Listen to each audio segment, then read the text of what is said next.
12 ঘন্টা প্লাস পড়াশোনা করার এখনই সময়।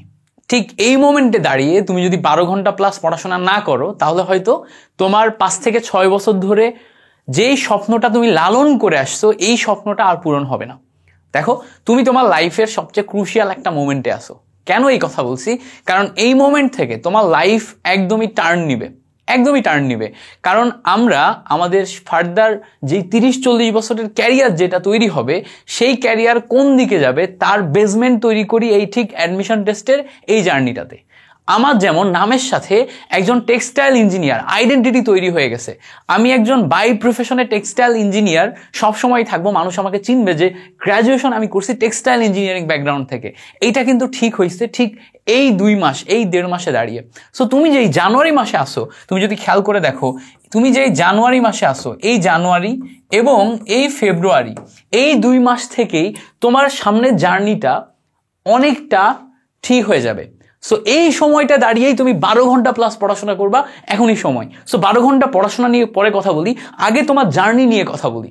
তুমি এখন ঠিক যেই মোমেন্টে আসো, এই জানুয়ারিতে তোমার হাতে হয়তো আর 25 দিন সময় আছে, ফেব্রুয়ারিতে তোমার হাতে আর হয়তো 25 দিন মতো সময় থাকবে। সো এই 2 মাস, এই 2 মাসের ভিতরে দেখবা তোমার যেটা একদম মেইন স্বপ্ন লাইফে ক্যারিয়ার হিসেবে গ্রহণ করার জন্য, সেইটার পূরণ হবে কি হবে না সেটা ঠিক হবে এখানে ঠিক হবে।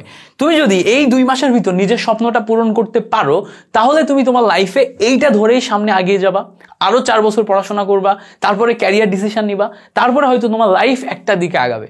বাট তুমি যদি এই জায়গাতে এই ডিসিশনটা ঠিকঠাকভাবে না নিতে পারো, এই সময়টা কাজে লাগাইতে না পারো, তাহলে তোমার দেখা যাবে যে মার্চে যে তোমাকে ভোগান্তির শিকার হতে হবে, মার্চে যে তুমি ট্রাই করবা, তুমি এপ্রিলে যে ট্রাই করবা, তারপরে তুমি আরো কয়েক মাস ট্রাই করবা, কিছু না কিছু তোমার জীবনে হবে, কিন্তু হয়তো ওই স্বপ্নটা পূরণ হবে না।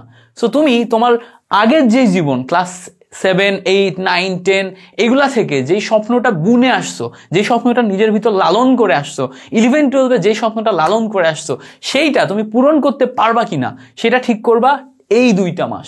সো এই 2টা মাসে এসে ঝিমিয়ে পড়লে হবে না। তোমাদের ভিতর অনেকেই আছে যারা এই 2টা মাসে এসে ঝিমিয়ে পড়ে। এই ঝিমিয়ে পড়লে তুমি কখনোই তোমার হাইয়েস্ট আউটপুটটা দিতে পারবা না। সো রিয়ালিটিতে আসো, নিজেকে জাগিয়ে তুলো, ঘুমিয়ে যেও না। এই সময়টা এসে তুমি তোমার হাইয়েস্ট পরিমাণ ইফোর্ট দিয়ে দৈনন্দিন 12 ঘন্টা প্লাস পড়াশোনা করো। 12 ঘন্টা প্লাস পড়াশোনা কিভাবে করবা দেখো, সপ্তাহে 7 দিন আছে, এই 7 দিনের ভিতর অন্তত চেষ্টা করো 4 দিন 12 ঘন্টা প্লাস পড়াশোনা করতে। 4 দিন, কারণ কি বাকি 3 দিন তোমার বাইরে যে মডেল টেস্ট এক্সাম থাকতে পারে, সেই এক্সামগুলোর জন্য তুমি বাইরে যাবা, বাইরে তোমার একটা টাইম ওয়েস্ট হবে। কিন্তু অন্তত প্রতি সপ্তাহে 4 দিন 12 ঘন্টা প্লাস মাস্ট পড়াশোনা করবা। 12 ঘন্টা প্লাস মানে 12 ঘন্টা প্লাস। এবার দেখো, একদিনে তোমার 24 ঘন্টা, এই 24 ঘন্টাকে তুমি 3টা স্লটে ভাগ করো। ঘুমের জন্য 8 ঘন্টা, এবার বাকি যে 8 ঘন্টা 3টা স্লটে ভাগ করলে কি 8 আসে না? সো জেনারেলি আমি যেটা করি যে ঘুমের জন্য 8 ঘন্টা রাখি, অন্যান্য সমস্ত কাজ, নামাজ থেকে শুরু করে খাওয়া দাওয়া, দৈনন্দিন কাজ, এগুলোর জন্য 8 ঘন্টা রাখি, এবং 8 ঘন্টা হচ্ছে পড়াশোনার জন্য রাখি। কিন্তু এই সময় এসে এখন খাওয়া দাওয়া, কাজ, নামাজ, অন্যান্য যেই জিনিস, সেটাকে তুমি 4 ঘন্টা দিবা, বাকি 4 ঘন্টা এখন পড়াশোনার ভিতরে ইনকর্পোরেট করে ফেলতে হবে। অর্থাৎ এখন এই 4 + 8 মিলে 12 ঘন্টা করতে হবে। জিনিসটাকে কিভাবে মেইনটেইন করতে পারো খেয়াল করো। দৈনন্দিন তুমি চেষ্টা করবা এই 4 দিন, সপ্তাহে অন্তত 4 দিন চেষ্টা করবা যে রাত 12টা থেকে সকাল 8টা, এই টাইম লাইনের ভিতর 8 ঘন্টা একটা ঘুম দিতে। 12টা থেকে 8টার ভিতর এই টাইম লাইনে তোমার ঘুমটা ফুলফিল করতে। সকাল 8টা থেকে টানা পড়তে বসে যাবা, 8টা থেকে 12টা পর্যন্ত টানা পড়াশোনা করবা। 8টা থেকে 12টা পর্যন্ত, 8টা থেকে এই যে 12টা, রাত 8টা থেকে রাত 12টা থেকে সকাল 8টা পর্যন্ত, এইটার ভিতর টোটালি ঘুম। এটা কিসের জন্য? এটা রাখলে হচ্ছে তুমি ঘুমের জন্য। এবার এই সকাল 8টা থেকে তোমার দুপুর 12টা পর্যন্ত এই যে 4 ঘন্টা, এই 4 ঘন্টা একটা শিফটে পড়াশোনা করবা। এরপর 12টা থেকে তুমি ধরো হচ্ছে যে 1টা পর্যন্ত তুমি হচ্ছে একটু রেস্ট নিলা, বা হচ্ছে যে 12টা থেকে টানা 2টা পর্যন্ত রেস্ট নিলা। এর ভিতরে অন্যান্য কাজগুলা করলা, 2 ঘন্টা একটু রেস্ট নিলা, ওই 2 ঘন্টা তোমার এই 4 ঘন্টার ভিতরে চলে যাবে, এই 4 ঘন্টার ভিতরে চলে যাবে।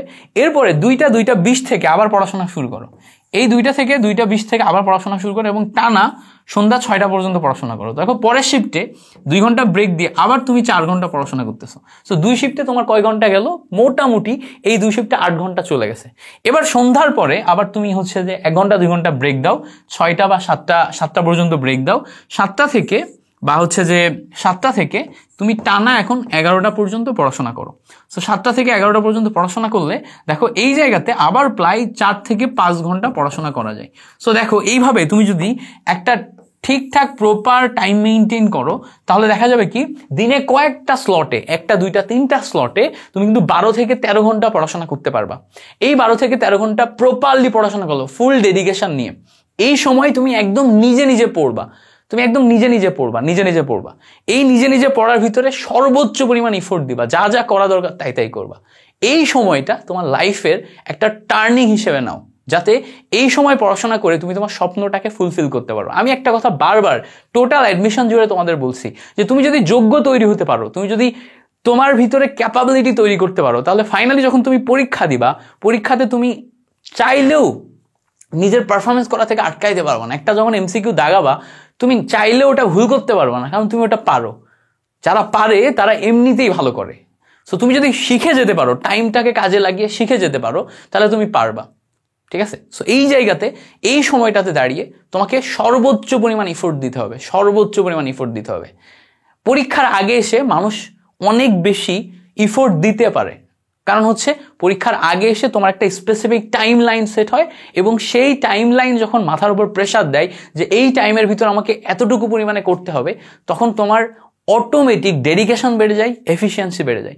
সো তোমার যাতে ডেডিকেশনের এই সময় ঘাটতি না আসে সেইটা তুমি মেক শিওর করো। এবার ঠিক উল্টা চিত্রটাও ঘটে যখন আমরা কম্পিটিটিভ এক্সাম দিই, তখন একটা আনসার্টেনিটি কাজ করে যে আমি কি পারবো না, আমার কি হবে, হয়তো হবে না। এই আনসার্টেনিটি তোমাকে ডিপ্রেশনে ফেলে দিয়ে এই সময় কিন্তু তোমাকে এই পড়াশোনাটা করতে দেয় না। সো নিজেকে এই সময় যতটা বড় স্ট্রং রেখে চেষ্টা করো এই 12 ঘন্টা প্লাস পড়াশোনা এখন করতে। 12 ঘন্টা প্লাস পড়াশোনা করার এখনই সময়।